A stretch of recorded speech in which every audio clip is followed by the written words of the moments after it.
श्री कृष्ण कहते हैं, जो मनुष्य मेरा स्मरण करने में अपना मन निरंतर लगाए रखता है एवं शांत भाव से मेरा ध्यान करता है, वो मुझे अवश्य ही प्राप्त करता है। अर्थात श्री कृष्ण कहते हैं, जो मनुष्य ईश्वर का स्मरण करते हैं, उनकी पूजा करते हैं, उनमें आस्था रखते हैं, उन्हें ईश्वर अवश्य मिलते हैं एवं उन्हें उनका फल भी अवश्य मिलता है। अपना दर्द कान्हा से बांट लिया करो, फिर दर्द जाने, दवा जाने और कान्हा जाने। अगर आप किसी तरह की परेशानी में हैं तो आप अपना दर्द श्री कृष्ण के साथ बांट लीजिए। इससे आपका मन हल्का हो जाएगा एवं आप अच्छा महसूस करेंगे। एक बुद्धिमान व्यक्ति न कभी जीवित के लिए शोक करता है और न ही मृत के लिए। श्री कृष्ण के अनुसार जीवन या मरण इस संसार का नियम है। ऐसे में हमें किसी के जन्म या फिर मृत्यु का शोक नहीं मनाना चाहिए एवं उसके लिए हमें ज़्यादा दुखी नहीं होना चाहिए। मन शरीर का हिस्सा है। सुख दुख का एहसास करना आत्मा का नहीं, शरीर का काम है। भगवान श्री कृष्ण कहते हैं, आत्मा अमर है, उसे सुख और दुख, कष्ट एवं पीड़ा का एहसास नहीं होता, बल्कि मन, जो कि शरीर का एक हिस्सा है, उसे यह एहसास रहता है।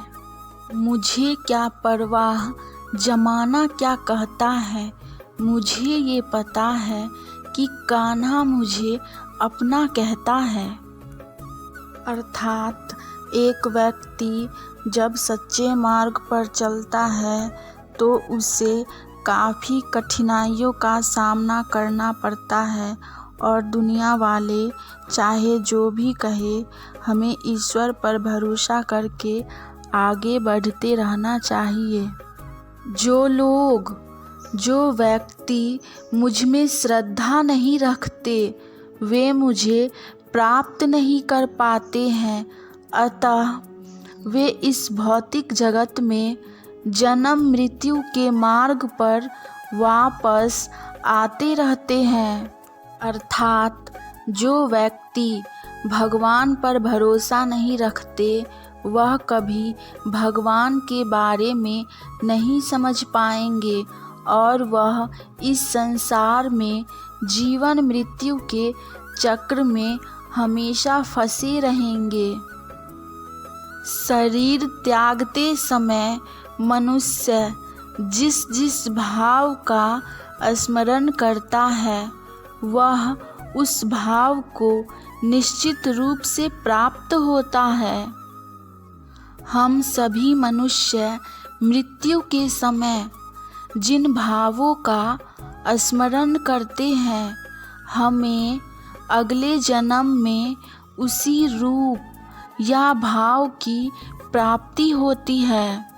इसीलिए हमें मृत्यु के समय सदा अच्छी भावना और अच्छी बातें याद करनी चाहिए। जो इंसान जो भी भौतिक वस्तुओं की इच्छा रखता है, वह व्यक्ति कभी शांत नहीं होता।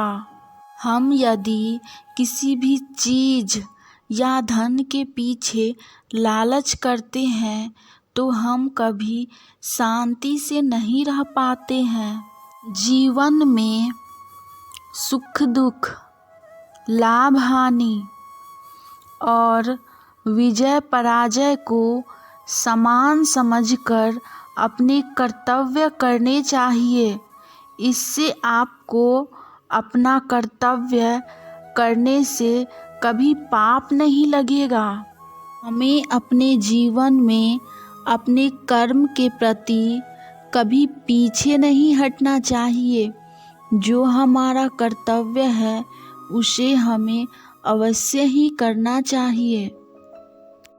आत्मा पुराने शरीर को वैसे ही छोड़ देती है जैसे मनुष्य पुराने कपड़ों को उतार कर नए कपड़े धारण कर लेता है।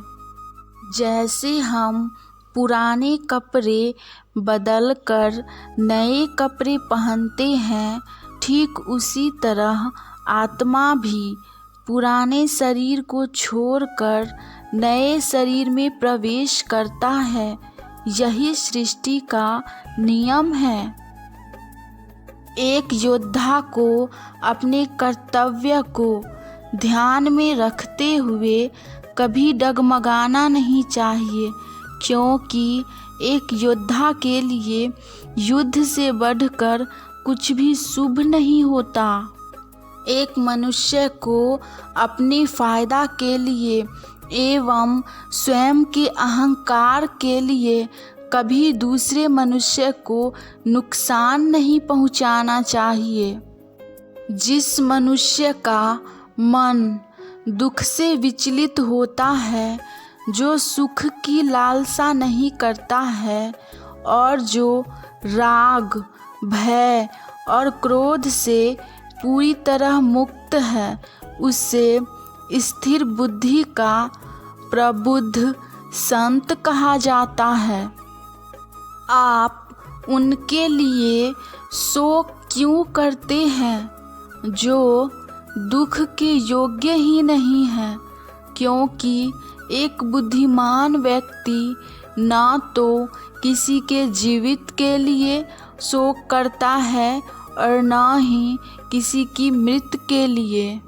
जो व्यक्ति यह समझते हैं कि आत्मा मरती है, वो अज्ञानी है, क्योंकि आत्मा ना तो मरता है और ना ही उसे कोई मार सकता है।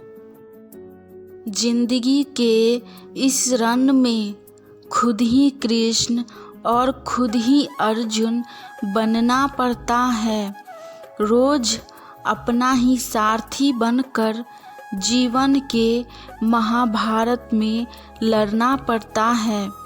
आत्मा का अंतिम लक्ष्य परमात्मा में मिल जाना है। इस जीवन मृत्यु के चक्र में आत्मा का एक ही लक्ष्य होता है कि वह वापस उसी परमात्मा में मिल जाए।